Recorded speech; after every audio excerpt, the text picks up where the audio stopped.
Still no thin coats, still on the road. But deep thoughts are here at least.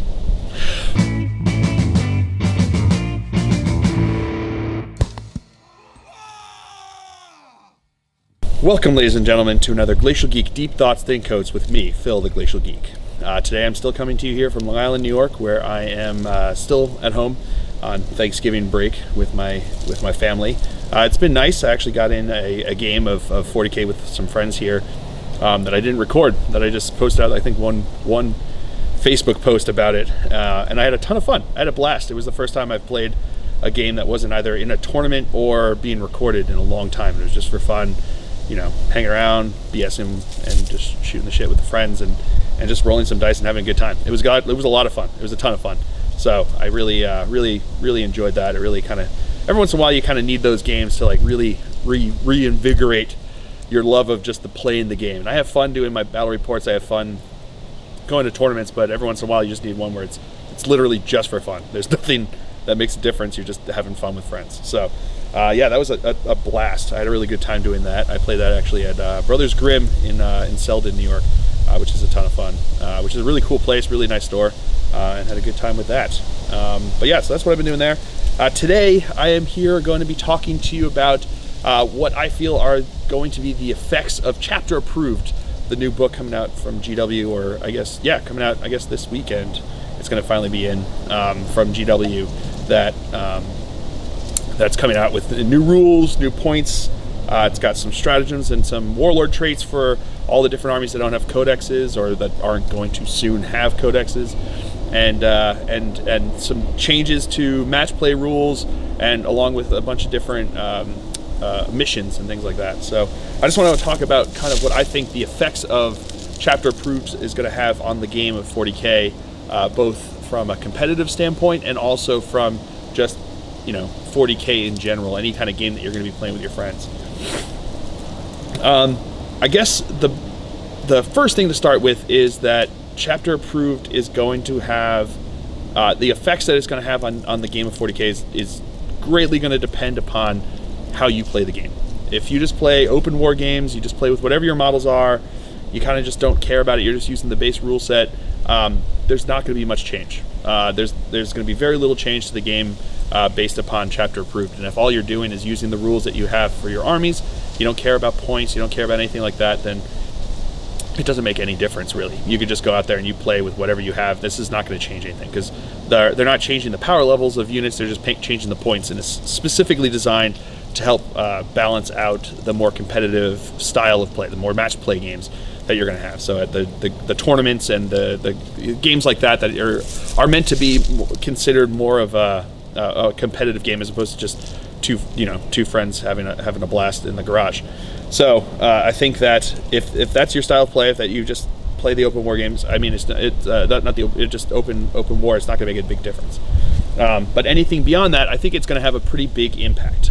There are certain things that I feel like that the major change that it's going to make to the game is going to be emphasizing stratagems a lot more.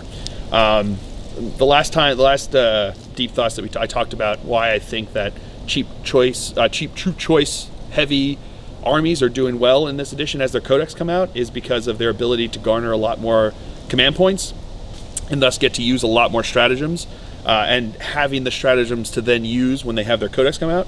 I think that's going to be emphasized even more here, and I think it's going to be a little bit more of an even playing field because of Chapter Approved. Chapter Approved is coming out with stratagems and warlord traits and relics for all of the armies, so that by the end of December, once the Blood Angels and Dark Angels codexes come out, every army is going to have warlord traits, stratagems, and relics that they get to use.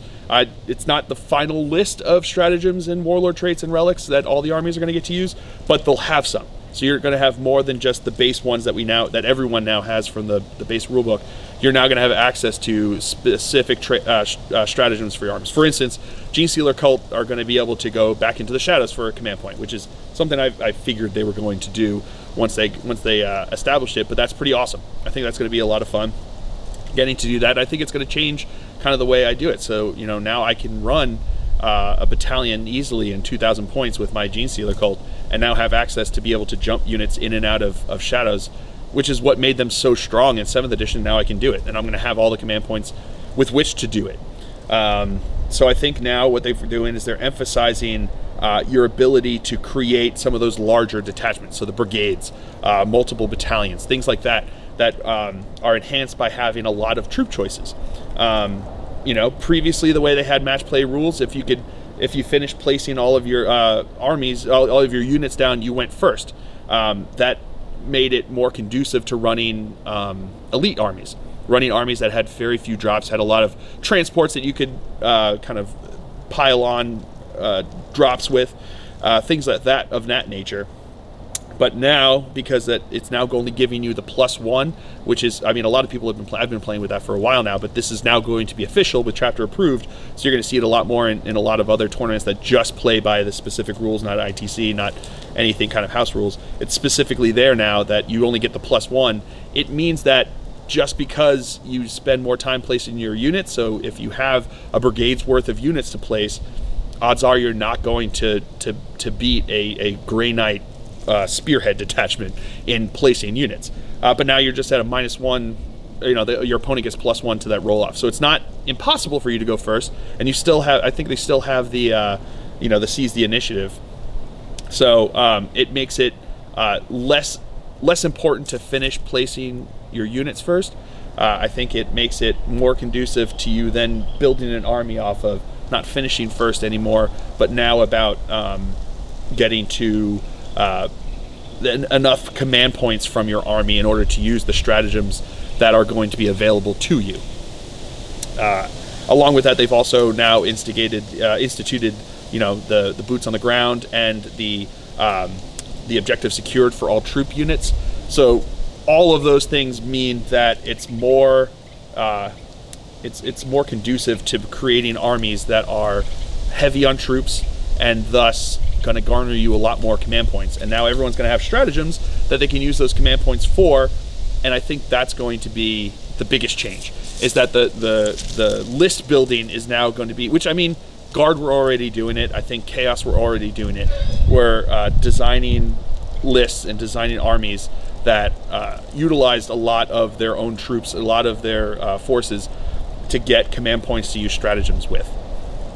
And I think now that everyone has access to stratagems, now that the rules have made it, have placed more emphasis on that, with making those troops now objective secured, making it less of a penalty to finish placing your units last, making it so that, like with boots on the ground, so that, you know, running 5 Storm Ravens doesn't work anymore. All of those things, I think it makes it so that it's going to be more, you're going to see more armies coming out with brigades, more people coming out with battalions, multiple battalions, to get those troops on the ground, to utilize that objective secured, to get those command points that they can use for the stratagems that they now have. So I think that's the biggest change that you're going to see happen with this. You know, it follows back in line with what I was saying the previous deep thoughts, but I think that is going to be the biggest change. You know, the points changes, it addressed a lot of the issues that I think people had with point cost. There were some there that people, you know, still aren't happy with. I don't think you're ever going to make everyone 1000% happy, but they did increase the cost of Guilliman somewhat. I know some people wished it was more, but I think a lot of what they were doing with these balancing acts, with the point balances, were designed. There was 2 main designs that they aimed with the point balances. One was to, they didn't want to make any unit completely useless. And if they had made Guilliman, if they increased his cost by 200 points, you just wouldn't see him on the board. And that's not what they want. They don't want to see units completely wiped out of importance. For instance, Razorbacks with the twin assault cannons, I think it's now they're about 14 points more. If you look at that, look at the points from chapter approved, they're about 14 points more than they used to be. And yeah, it means that you have to adjust your list. It means you have to do things, but it doesn't make them useless. I mean, 14 points more, they still do the work that I need them to, and it makes sense for me to have them in a list. I just have to adjust the way I work out my points, you know? And that's what I think they wanted to do, was to make it so that, you know, that these units weren't auto-includes. I don't think they want auto-includes. I think they want you to be able to field any unit that you want, and if you're smart about it and you're deliberate about it and you consider all of the different aspects of what's going to occur in a game, that that you can use them. So they didn't want to cost out any units. For instance, with Celestine, it's more expensive to bring her, but her Gemini are less, so that when you bring her with like the 2 Gemini, it works out to be like the exact same cost that she used to be, but that's only if you bring her, which means that it works out to the same points as long as you bring her with her Gemini, which is what she was intended to be done. And so now when you look at it, the way they worked out the points there, it made it more, it kind of entices you more to bring it the way she was meant to be brought, so that she doesn't affect lists that used to bring 2 Gemini with her. It only really affects a lot of those lists that people are complaining about, where she was kind of thrown in seemingly out of the blue to just be a beat stick, which she could still be done. You know, she's just a few more points now, and I think she would still probably make back her points. She's that good. And I think that what it does now is it creates it so that if you still want to bring her, you need to drop something else, or you need to adjust something else in your list to do so. And that was the point of these point changes. They weren't to make things useless anymore. They weren't to make things auto includes anymore. What they were meant to do was to balance them out a bit more, so that it became more of an open choice for players, and that lists were more varied that you would see on the battlefield, because that's what they want. They don't want the same list fighting against the same list every time. They want to see different lists, and that makes sense. And I think that they're doing that with the point changes. And I think you're going to see some more point changes and some more adjustments as they keep coming out with more codexes. And I think by the time June comes, when I think all the codexes are supposed to be out by June time, if I'm not mistaken, definitely in 2018, but I think by June. I think once that happens, that you're going to have a lot of, I think you're going to see a lot more parity, and I think all the points differentials and a lot of the units issues are going to work themselves out because of that, and because of what they've shown that they're willing to do with things like chapter approved. The other thing that I think you saw a big change to was a lot of the Forge World units got drastically changed. And the reason they got drastically changed was I don't think that they were happy with what had come out of the indexes, the Imperial Armor indexes that came out with 8th edition from Forge World. And if you listen to any of their interviews with Forge World, I don't even think Forge World was happy with the way things worked out, but they hadn't worked out their own FAQs, they hadn't worked out their own erratas. I think they had less time working out the kinks on their indexes even initially than GW did. You know, a lot of the GW stuff was all play tested by tournament players and people in the know of important places to work it out and play test it to make sure they came out to at least a fair balance. And since then, they've been making minor adjustments as things have become more apparent as more and more people play it, but they've been responding, I feel, appropriately. Forge World hasn't had that. They didn't have the extensive play testing when they first came out, and they haven't responded to it until now. And I think now GW kind of pulled in the reins with Forge World units and their rules, so to bring them more in line with the things that are being offered on through the GW products. You know, there's a lot of things in those Forge World indexes that were just severely undercosted, and they adjusted it, and they made the adjustments. Some of them severely, very drastically, like the Malefic Lords were drastically increased in point value, because I think that they saw that what they kind of just dismissed as a throwaway turned out to be very abusable, and they didn't want that, because that disrupts the game. If you have 1,000 Malefic Lords out there on the table, that's not what they intended. That's not what they want the game to be. That's not what it should be, I don't think, in their opinion. So adjusting things and changing things the way they did, it now brings them more in line, where the Malefic Lord is no longer spammable. You can still take him as an HQ. He's still cheaper than a librarian, and he's still usable, but he's no longer going to be, you're not going to see 1,000 of them in the same list anymore. And I think that was what their intent was. They saw a lot of these things, especially coming from Forge World, that were severely undercosted and hadn't been adjusted since. Most of the big changes, like there have been adjustments in points as we've gone along with FAQs, with erratas, since the indexes came out. So now that Chapter Approves out, these are, one more round of changes to point values and cost values, without making wholesale changes to a lot of things, because it's been more of a step-up process from the beginning with GW than with Forge World. That's why with Forge World now it seems a little bit more shocking, is because it kind of happened right away, and it brings a lot of those things. You know, I don't think, and a lot of the bigger units that they've made in Forge World, I don't think they ever imagined or wanted those units to really make an impact on competitive play. You know, there was a guy who was running the Stormbird, the massive giant flyer for the Space Marines at Warzone Atlanta, and it was very nigh impossible for most lists to deal with. You could run around and get objectives, but he was going to wipe you off the board with the way he was shooting and his ability to neutralize a lot of your weapons against him. And it became difficult, you know what I mean, for a 2,000 point army to bring enough firepower without purely catering to handling it. So now they've changed it so that it basically it is a 2,000 point you know, it is a 2,000 point list in and of itself, which is fair enough. I mean, it probably could handle most 2,000 point lists on its own, and that seems fair. But I think a lot of those big super nasty vehicles and things like that, like same thing with the Super Chicken, he got bumped up to you know, I think like 1,500 points or something like that, something huge, and it's basically just bringing them in line with the so that they're now equivalent to what they should have been on the table versus what they were.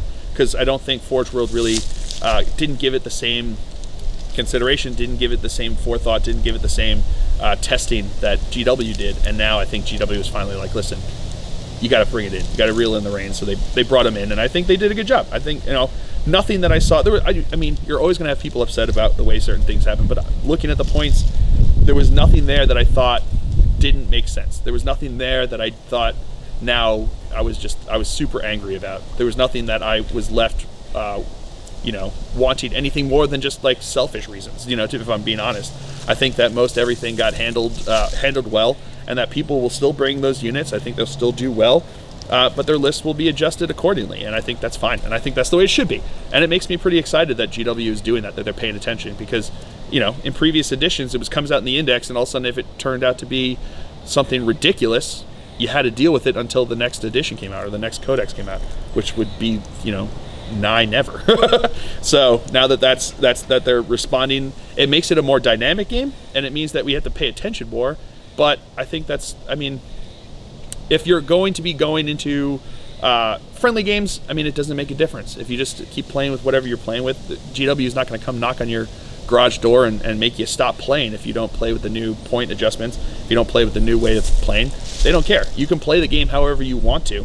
But what they have done is they've responded in a way that the people who want to be part of the more competitive scene, the people who want to be part of the more public scene, they can now have a more level playing field, and you're going to see people enjoying their games more. You know, it's not to say that I think, you know, with the coming of this that you're suddenly going to see an influx of all those armies and in the indexes are suddenly going to beat all the codex armies.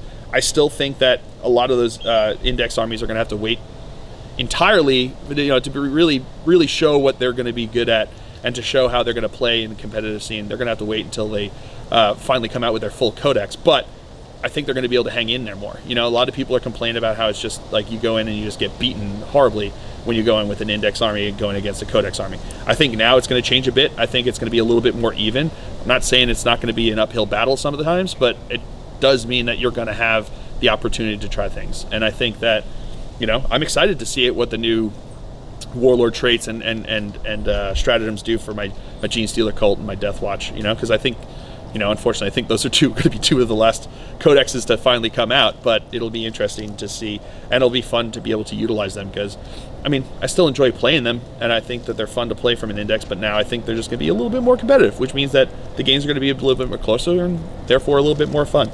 So we'll see how it fully pans out. You know, I haven't had my chance to get my hands on one yet entirely. I've just seen kind of bits and pieces. So it'll be interesting to see how it fully fleshes out. And I don't think we're going to really understand the full impact of this until you get your first major tournament that happens afterwards. You know, I know Warhammer World came out and talked about that the point adjustments aren't going to be in effect for their Heat 2 of their grand tournament, and that certain like the other missions that are going to be going on. I'm excited for the other missions, to be honest. That's what I loved about the open wars, the new missions. So I'm excited to see what the new missions are that are going to come out with this. But yeah, they said that the base rules that are changing are going to be in effect, and they said that the stratagems and warlord traits are going to be in effect for armies. So that you can utilize them if you want without having to force it on you, like with the points cost. So after that, I don't know if there's a major GT coming out in December. I know at the end of January is LVO, which I'm actually going to be going to, so I'm super stoked about that. Finally, I managed to lock that all in, so I'm going to be going to LVO. I'll be so if anyone else is out there is going to be at LVO, make sure you chime in and say hi. I'm going to try to see if I can arrange a time for just like a meetup so that we can get together, maybe have a drink or something like that. That'd be great. But I think after LVO, I think LVO is going to be the big test of the changes from Chapter Approved, because you'll also have the codexes for Blood Angels, the codexes for Dark Angels, and we'll see how those two new codexes plus all the changes and rules changes and points changes with the Chapter Approved, we'll see what kind of effect that has. See if maybe, more index armies are going to make a showing in the top lists. I don't know if they're going to be enough to beat the top, the codex armies, but they might be enough to make their way at least, maybe top half or something like that. Because I think at Warzone, Warzone, I had an index army and I ended up 31st out of 110. My friend was running Sisters of Battle, which is index right now, and he was 20 something out of 110. So there were some index armies doing well, even even at a tournament that specifically had no holds barred. So you had, like I said, you had a storm, the giant flyer. You had a ton of super chickens. You had a bunch of super heavies in those lists, and they still were able to at least hold their own, as long as you had someone that took time and consideration in making their list and knew how to play it and came out and played it well. At the end of the day, if your dice go well for you, you do well. If the dice don't go well for you, you usually don't do as well. So, I think it'll be interesting to see what these changes, the full effect that these changes have. Those are just kind of my opinions, the things that really popped out most to me about the way the things are going. And I think, like I said, the biggest one to me is that they're emphasizing, because there's a big complaint I think a lot of people had when 8th edition first came out. They were like, there's no reason to take troops anymore, because it just makes more sense to spam your elites, spam your super heavy, spam your heavy support, because you don't need to take troops anymore. They didn't have the CAD requirements anymore. But they had these detachments that gave you a lot of command points if you took troop heavy detachments. And a lot of people are like, I don't care about re-rolling ones, that's not going to change how I make my list, and that's fair enough. And that's why I think stratagems were always intended to be a major change in this edition, and they couldn't come out with them right away. They just came out with those base 3 that still are fun to use every once in a while, but I think I think stratagems were always meant to be a major component of this game, and the changes to the base rules that they're making with Chapter Approved, the expansion of availability of stratagems to other armies, and the fact that the codexes just keep coming out with more stratagems makes it obvious to me that the biggest change is going to be an emphasis on troop-heavy detachments, giving you a lot of command points to allow you to use the stratagems to affect the play of game. And I think that was always meant to be the way that they were supposed to be, that things were supposed to be done with 8th edition. It's just now, because it's finally coming to maturity, that we're finally seeing it, And I think that was always their intention. I don't think that, with the indexes and the main rules when they first came out, that they thought it was a fully fleshed out edition for them. I think that they had always intended for it to come out with all the codexes and all of the changes. And I think that the changes that are made weren't changes that were made to the games that they had originally intended, but I think they were changes that once the game got out there and people were playing, that it became obvious to them if this is what they wanted the game to be, this is what they needed to do, this is what they needed to change to make happen. So, like I said, objective secured for troop choices, making the stratagems more of an emphasis, and providing stratagems to other armies, because I think, part of it was probably that they had imagined that they would just have the time to be able to come out with all the codexes, but I think seeing that the people with index armies getting more and more upset as more and more of these stratagems were making an impact on the game, that they knew that they had to at least release some for all the armies so that everyone had something to work with. So those are my thoughts. What do you think the biggest changes are going to be from Chapter Approved? I know most people's reactions were simply with the the point value changes, which, I mean, that makes a big difference to someone's list. Suddenly their list costs a lot more than it did previously, and that, you know, it's going to make some people upset. It's going to make other people okay with it because, you know, it's just part of it. But, you know, I think looking at it from a, you know, a wider perspective, nothing they've done has severely made any army unusable, and I don't think it's made any army so incredibly better than the other, that I think these changes were just good changes to create some more balance in the game. But I mean, a lot of people, that was the thing that people looked at. Those were the images that were being sent around the internet, were the pages of points changes, and that's what everyone wanted to see and wanted to care about. But to me, that's not the biggest impact that I think that Chapter Approved is going to have on this game. I think the biggest impact is going to be, like I said, the emphasis on troop-heavy detachments to get a lot of command points for your new stratagems to be able to use.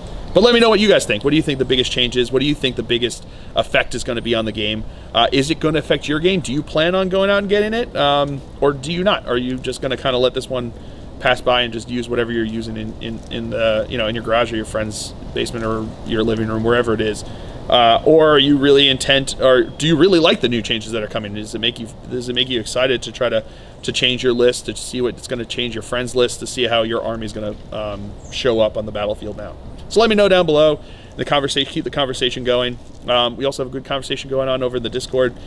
So if you sign up as a patron to I'm on the Patreon page for the channel, you can get access to the Discord channel where we usually have pretty good conversations going on there about the different things that are coming out, different ideas, different lists. So join in on that conversation as well, but keep putting comments down below. I really appreciate all the support that you guys have given me in sharing out my videos, sharing out my posts, commenting, liking, you know, subscribing to the channel. All of those things help me going, keep me going. So I just passed 8,000 subscribers this last weekend, which is super exciting and mind-blowing to me. So we'll just keep the train going, keep going, and hopefully in the next couple of months we'll hit 10,000 subscribers, which would be a little mind-blowing to me. But so yes, I hope you guys have all enjoyed this. I certainly have. I have been Phil the Glacial Geek as always, and until next time, have fun.